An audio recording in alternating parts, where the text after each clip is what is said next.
Good morning. What's going on? How are you? Nervous, mostly. Nervous about the fact that you should be nervous. I am. I'm more nervous than I should be. Well, I mean, that's what pressure does, Salk. So, like, what does it do, Joel? What does pressure do, Joel? Does Gus ever tell you what pressure does? If you're weak, then it breaks you. Like Salk is squirming. He's like, how am I ever going to do this? What's the right way to ask these questions that don't sound stupid? Yeah. So we'll see. I don't want to get yelled at like all the poor guys trying to ask Sark questions the other day. I don't need. Yeah. I mean, let's start there. What's wrong with Sark? Seriously, what's wrong with Sark? Why does he treat people like that? I don't get it. The moment he's defending his quarterback, who is under more scrutiny. He's defending his quarterback, who is more scrutinized than any other player in college football. That's exactly what a coach should do.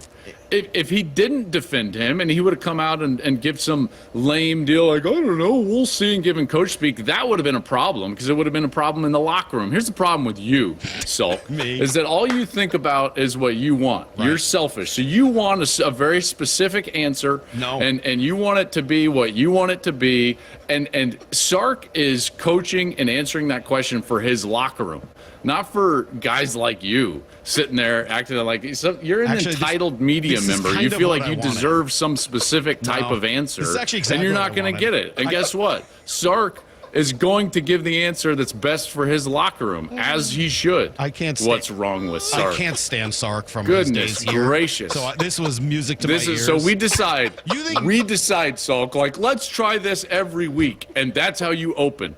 Yeah, I think it was a good way. I thought it would be a good way to open. And especially, I like the idea that you think the media is entitled. Listen to the media attempt to talk to Sark. They're so befuddled and terrorized by him. This poor chap down in Texas can't even get a thought out. Arch Manning seemed to be having some throwing pains by the According to who? Arch said that to you? No. According to who? It just looked like he doesn't have any. Is there an explanation for why it looked like that? Yeah, entitled media. The poor guy can't even get a sentence out without being afraid Sark's going to pull his credentials. You know why? Because that moron came in there and just started speculating. And then he was like, Arch is having a hard time. According to who? Arch. Arch told you that? He sounds like you right now trying to ask a question. My goodness. This is live? They pay you to do this? They do. Not that much. Not as much as you get paid to do what you do. That's for sure. Wow. What have your eyes? Thank God for that. What have your eyes seen the first couple weeks, Joel, of the big picture? Both what you've seen, I guess, up close and personal, that Ohio State-Texas game, and then the big picture, college football. What's Joel Klatt taking in the first couple weeks? Thank goodness for sanity and like an actual question that can have some substance, first of all. Second of all, Brock, I saw two really good teams in Texas and Ohio State, that both have really good defenses. And one thing that we know, and now what we would call like modern college football in this era of the playoff, is you better have a great defense. The last four national champions, they finished first in total defense, third in total defense, first in total defense, first in total like you better be able to play, and in particular on the defensive line. I thought both of those teams did a nice job. Now, I would also suggest, even after Notre Dame, Miami, even after Clemson, LSU, and what we've seen subsequently from all of these teams, I don't know if there's a team that just jumps off the film to me and screams like, okay, this team is definitely the best team in the country until I start prepping for this week's game. I'm doing Oregon Northwestern. And I was like, that's exactly what it's supposed to look like. You're the worst. You're the worst. All right. That is overboard. How dare you? That is too far. The worst. That is too much. Salk, I'll just tell you this and all your listeners. I want you to take this and internalize it. I do this all over the country. You're the worst. Stop it. So I turn on the film for Oregon, and that's exactly what it's supposed to look like. Brock, like they are fast where they're supposed to be fast. And then they are big and physical where you're supposed to be big and physical. Salk, get your mind out of the gutter. That's disgusting. So the defensive tackles have this rotation that is really good, and they're all big players in there. 300, 330, 330. Edge, they have ferocity on the edge. They've got speed at the linebacker core that can be hybrid. And in particular in today's offense, you've got to be able to be hybrid based on personnel groups. The one question for me is they're young in the secondary, a couple of freshman corners starting, at least for right now, until they can get healthy. I really like Thieneman, their safety. He gives them versatility in their defense. And then offensively, I was a wait and see. How is Dante Moore actually going to play, and how is he actually going to look? And then this rebuilt offensive line, Brock, what was it going to look like? How physical was it going to be? That I've watched all these teams on film. Oregon has the best offensive line in the country, and I think Dante Moore is a guy that raises their ceiling. I think he can be, I know this sounds crazy, I think he can be better eventually, not right now, but better than Bo Nix or Dylan Gabriel. And Bo was a first-round draft pick. He's got more arm talent, which means that he threatens more of the field on every snap, which leads to space. And when you create just slivers of space, then the speed can take over, which is what you saw against a totally overmatched Oklahoma State team. Me coming on this show is like Oregon playing Oklahoma State. I was trying to help you out, and you thought I was making fun, but I was trying to help you out and steer you away from spending the first 10 minutes of your first appearance here in Seattle praising the Oregon Ducks. But, hey, dig your own grave, buddy. That's on you. I'm just trying to help you here. Do you think I care? Do you think I care? I go on in Dallas and berate them about Texas A&M. Like, I'm going to call balls and strikes. If you can't handle that, that's your problem. I can, believe me. I don't know whether I'm speaking about me Yeah, here. it seems like it. Hey, you seem to have some seriously thick skin going on. That's me. All right. Well, it's mostly the hair that covers all the skin. When you got this much fur, it's a little easier to deal with the insults. All right, more seriously. Nice. See how you shifted to self-deprecation? Yep. Isn't that good? That was good. I know. That's an old trick of the trade. You must be an old radio host to know about that. It's like Eminem in 8 Mile. It's like, I'm going to rip on myself so he can't rip on me. That's right. Yeah, Yes. that's exactly what it is.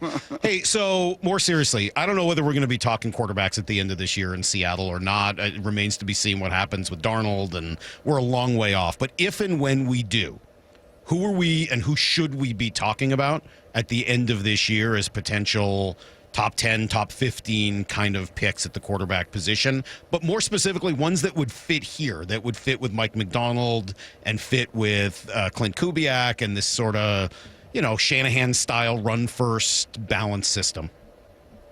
That's a tough question because some of the guys that I was really high on have not looked like I thought they would, namely Cade Klubnik, who I thought would have been a decent fit because of his athleticism and his ability to throw the football. But he has not looked right. Clemson has not looked right. He was the guy that I was kind of pointing at that really could be that guy. I think Garrett Nussmeier has played well. Again, is that a great fit? I'm not totally sure. I do know that there's a lot of guys out there that are starting to play and raise some eyebrows. One of them is Dante Moore at Oregon. I think that he's played really well. And then there's some young guys out there. The draft process is so interesting because it tends to we have one thought at the beginning of the year, and it tends to be very different once we actually get to that time period on the calendar. Remember, no one thought Baker Mayfield or Kyler Murray were going to be the number one pick overall. I don't think a lot of us thought Bo Nix was going to be a first-round draft pick. It's one of the reasons he came back to start his 873rd game in college football that last year. And then all of a sudden he built himself into a first-round draft pick. So I think it remains to be seen. I look at Nussmeier at LSU, and I think to myself, that's what it's supposed to look like. So we'll see if he continues to play well. But there's not a lot of plus traits. Seattle there, right? had him, man. By the way, no, there's not, and that's McCarthy would have been great in that system. You see what he was able to do in the fourth quarter against the Bears. But man, like Seattle was right there, and that's the tough part of not having a game-changing quarterback at that level. Is like you're gonna be in a tight game every single week. And then they just weren't able to make the plays necessary down the stretch. They've got to find that guy. I don't know if Darnold's going to be the answer long term. I think he can be, but let's remember now, we've seen quarterbacks have a revival, if you will, or play their best football under Kevin O'Connell. And then once they're not with Kevin O'Connell, they're not the same player. And I think that would be the risk with Darnold right now in Seattle. And the other side of that, Joel, and I agree with you, is the beauty of the draft process and the college season is we actually get to play, and it's not just all of the hype. The other side of that is once a narrative is written about you, it is really hard to change it. And 17 million people watched your game. You and Gus and Jenny Taft and the whole crew there watch Ohio State, Texas. A lot of blink scouters out there would say, I'm done with Arch. He can't throw. He's inaccurate. His fundamentals. He throws like Uncle Rico. A lot of folks are kind of done. Now, he's got the Manning name to help change some of that, and he's got a lot of stature to him. But just seeing him up close and personal, what was your single biggest takeaway on Arch, just the pure quarterback? I thought he was overwhelmed a bit in that environment. And Brock, I've called Michigan in that stadium, Michigan, Ohio State. That was the loudest I had heard Ohio Stadium. Like there was an energy in that building that was uncommon, even for all the times that I've been there. And I think that he was overwhelmed by that a bit. And then I was shocked at some of the choices he made with arm angle. I was shocked at some of the inaccuracies, but I also was impressed with the way, even in the midst of playing poorly, he comes back and leads them down the field, throws a nice ball to Livingstone, for a touchdown, and has the football in a one-possession game in the fourth quarter.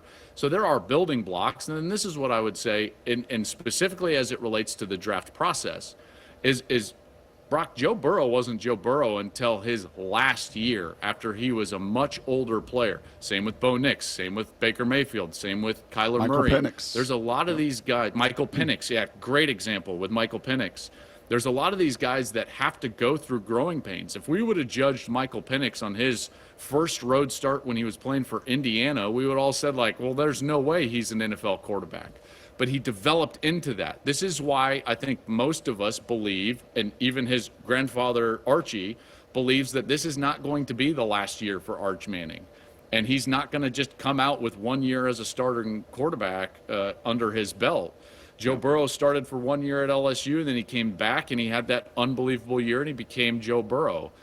I anticipate if this year goes as it's going, that Arch will get better during the course of this year, probably play really well late, and come back and be a much better player next year at Texas than he is this year. I don't think this is the make or break year for him. He's not out of eligibility, and history suggests that his best football is ahead of him. And I would also say this.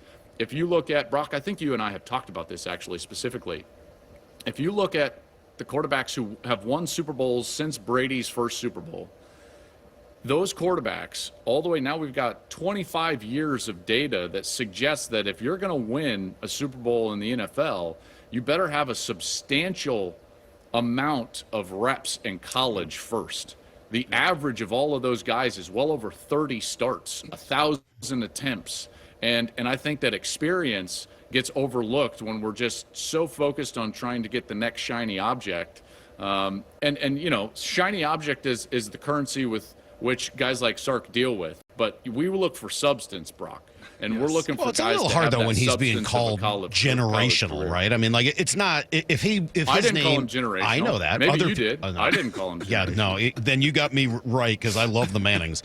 No, I mean when he's being called generational. I'm sorry, I'm not up to date on all of your takes from 4 years ago. No, I just it's an HGH thing. Don't worry about it. It just I didn't get the bio. Did you guys send me a bio over? I was supposed to be up to date on all of your takes. Try to do that. Where are you on Jalen Milroe? By the way,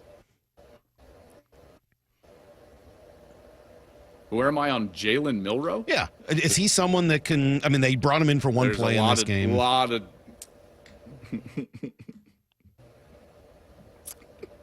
Based on what I saw last year, he needs a lot of development throwing the football. You see, at that level, you cannot just be a good athlete. That has to be secondary. You've got to control the game from the pocket. first and foremost. If you can't do that, none of anything else matters. This is exactly what Caleb Williams is dealing with right now in Chicago. Great. You run around for a touchdown here and there. He's late. He's overthrowing guys, and he can't control the game from the pocket. And so Jalen Milroe, now, how do you develop? You've got to play, but the coaches have to understand, like, you can't just throw away a season in order to get a guy development to then see if he could potentially be your quarterback for the future. So, outside of being forced into action, I'm not as intrigued as maybe others because, again, the ability to elude, evade, and make plays with explosiveness is a secondary trait in the NFL. It doesn't mean that it's not important, but you first have to control the game from the pocket. Yeah. You know what struck me with that, Joel, is I was watching somebody put a supercut together of every one of Cam Ward's throws, the number 1 pick in the draft, in the pocket against a ferocious, one of the best defenses in all the NFL. That would be the Broncos. A brutal place to play, very loud as well. But when you watch the game from that view, it's like the end zone view of every one of his throws, you realize how overwhelmingly hard this game is in the NFL. So it's like when we sit in those seats behind home plate, the really good seats that we have, and you watch Cal Raleigh, and when you've got to have a pop time of X to throw that guy out in that spot in that moment, it is the same thing. I mean, it's not even the same game. Watching high school football a lot closer now, into the college game, it is a different game. And watching the precision, and Cam I thought was pretty good. I thought he got the ball out pretty good, a whole lot better than Caleb and some of these other guys. But, Joel, the level of precision and timing it takes to play that position from what you just said, the pocket first, man, it is. What is the hardest insurmountable. part? What is, if there's one thing, what is the hardest part about playing quarterback in today's game? Processing. You have to process a mountain of information almost instantaneously. And then be in balance and rhythm to showcase elite 0.00001% talent to throw the ball in that tight window in the perfect timing.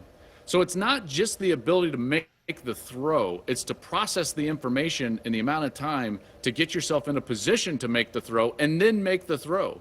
So there's 10 dominoes. Everything is just so fast. The defense is moving at an incredible rate. It's like this interview for you. It's probably sped up in your head. And, like, that's understandable. So this is more difficult than most I'm seeing interviews ghosts for you. Yeah, I think I'm seeing ghosts. Yeah, you start like poor Sam Darnold all those years ago. Is there 12 guys out there?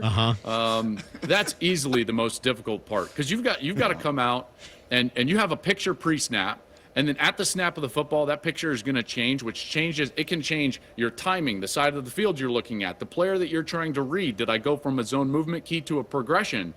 And you've got to then be ready to manipulate the pocket, understand what's around you, but not keep your eyes on that rush, and then throw the football in tight windows in the correct timing. It's just an incredibly difficult Tim thing to Couch or David Carr, who was just so thoroughly beat up when he was young that Carr. Was it Carr? I kind of confused the two in my 75 mind. sacks. Carr. One The season. expansion, Oof. the expansion Yes. Texans. Yeah, that's me. 75 sacks. That's got to be me. I'm the David Carr now of the show. Just beat up early so that, Except- 20 minutes into the interview, I got nothing left. Except he was a rookie, and you're supposed to be a veteran. Darn it. So. I know. Can you help me? Hey, by the in way, one did you see his final way? brother doing stuff the other day? He was great on, was it YouTube, doing Derek analysis? I thought Derek was Derek, really good at doing really that. good. He got the guy liner on early, Yeah. and he looked good. Oh, gosh. Can you just do me one in the final minute here, Joel? One little favor for Salk, because he's a really good blink scout. We've learned that over the years. He's taken the crown of being a blink scout, one of the best to do it. Just give me one look. I'll figure it out. He watched Lenoris Sellers in the opener. I told him to watch a little Lenoris. If you were to say, hey, Salk, kind of blink scout a couple guys this weekend or this month on a Saturday when you got a chance, when you're not up at the Kraken Ice Complex, when you got a chance to watch a little college football, who are a couple guys that he's got a blink scout? Would you have him? You really wouldn't have him watch Northwestern this weekend, right? That's not a great test for Dante. Yeah. Plus, Give I'd me have a to watch couple- Joel. Give me a couple guys. He should blink scout. Blink scout C.J. Carr at Notre Dame.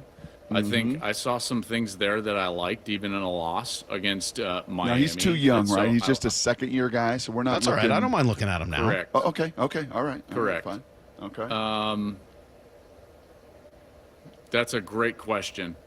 I would blink scout Joey Aguilar at Tennessee. He's going to go. Okay. He's going to face Georgia at home, and he looks like he's a very good player.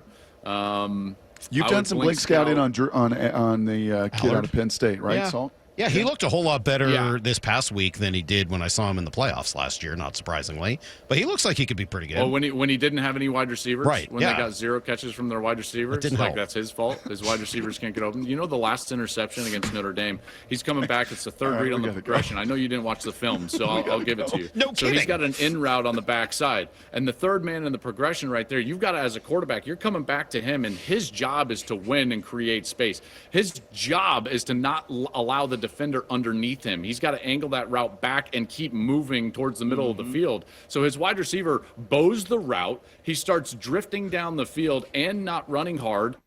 And Aller throws the ball to a spot that he's expecting the wide receiver to win in. It gets picked off, and Salk blink scouts that Aller played terrible. Nice. Terrible. It's terrible. Do you really Awesome. want me looking at film? I wouldn't know what I'm looking at. Like, why would you want... Exactly. Exactly. So I see things from a different angle, and it works very well for me. It's been working for 16 years, sort of. Joel, thank you, I guess.